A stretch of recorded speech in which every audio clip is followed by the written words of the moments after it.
Outlast was released on September 4th, 2013 for the PC with later releases for the PS4, Xbox One, and Nintendo Switch. This game came to us from Canadian developers Red Barrels Inc., who wanted to create a unique survival horror game in which you couldn't fight back against your enemies and must hide from them. This would create a different type of fear when playing, knowing that you were defenseless to the horrors around you. So how does this unique entry into the genre hold up? Let's find out. You are Miles Upshur, a freelance investigative journalist who has been sent an anonymous tip about the unspeakable horrors happening at Mount Massive Asylum. After traveling there, Miles sneaks into the asylum only to realize his mistake after being almost killed multiple times. He attempts to escape but is drugged and brought deeper into the asylum. He is now tasked with not only escaping but also documenting the horrific events that happened there. This game having been released for the 8th generation of consoles meant that the graphics are virtually realistic. The visuals really do perfectly portray the horrors this game has to offer, from the simple eeriness of the empty hallways and outside areas to the gruesome detail of the inhabitants of the asylum. The graphics really do a tremendous job at scaring the player. As stated before, this isn't your classic survival horror game, as in there are no weapons to fight back with, so you can't really rely on a rocket launcher to kill your adversaries with or flashbang to stun them. It's just you and a camcorder. In this game, the only way to survive against your pursuers is to either run or hide from them. Hiding is done by getting yourself into a hidden space, such as under a bed or in a locker, or by simply going into a dark corner and trying to be as quiet as possible. As for the running sections, you will be continuously pursued through an obstacle course-like set of roadblocks in which if you screw up once you're as good as dead. All the while you'll be solving puzzles, recording your experiences, and collecting documents to find out the whole story of what truly went on in the asylum.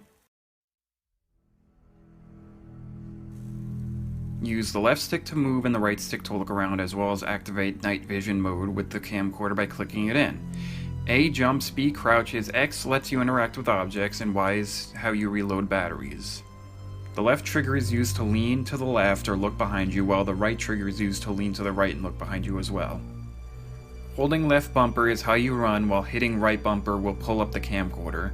While using it up and down on the D-pad will let you zoom in and out. Left on the D-pad will show you your written notes, while right will show the collected documents. And finally, the back button will show your entire notebook. There are 8 chapters in the game that take you to different areas throughout the asylum. From the starting point in the dimly lit administration block to the pitch black underground sewers and courtyard to the overcrowded prison block, all of which are sprawling with insane inmates that want you dead. There are 4 difficulty options: normal, hard, nightmare, and insane. Normal is meant for the casual players who want a good scare but also want to complete the game with less enemy detection, more health, and being able to hold on to more batteries. Hard and Nightmare are meant for those hardcore players who want a real challenge and to truly fear what they are being chased by, because it's almost certain it will catch up to them and kill them.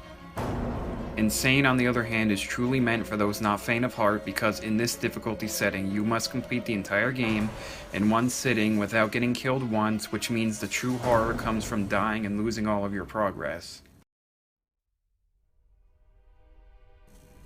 This game's soundtrack mainly consists of violins, horns, and ambient noises. The songs played are reflective of what you're currently doing in the game. While exploring the asylum, the music is slow, eerie, and unnerving to reflect the fact that you are never safe and something could come after you at any moment.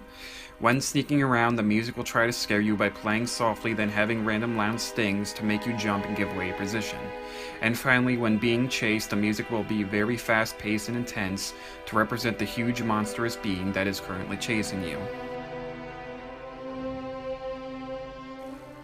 So after everything I talked about, the answer to the question, how does this unique survival horror game hold up, is that it holds up very well.